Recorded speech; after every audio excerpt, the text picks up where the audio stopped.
ระบบน้ำสวนยาง16 นาฬิกากับ41 นาทีละโอ้ยค่อยคำละเหตุการณ์เกษตรเหตุให้เหตุสวนปัจจัยหลักคือต้องมีแหล่งน้ำไว้สำหรับรอเลี้ยงพืชผลทางการเกษตรระบบน้ำสำคัญเป็นปัจจัยหลักเลยถ้าไม่มีแหล่งน้ำโอกาสรอดแรงกันหน่อยว่าจะได้เดินทางกลับศรีราชาช่วงบ่ายเป็นเอาซะตอนนี้4:41 นาทีแล้วก็ยังอยู่ในสวนอยู่เลยโอเคน่าจะดีขึ้นแบ่งเบาภาระพอ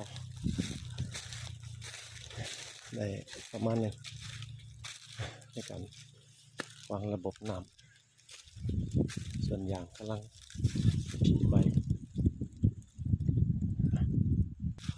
ไปเข้าบ้าน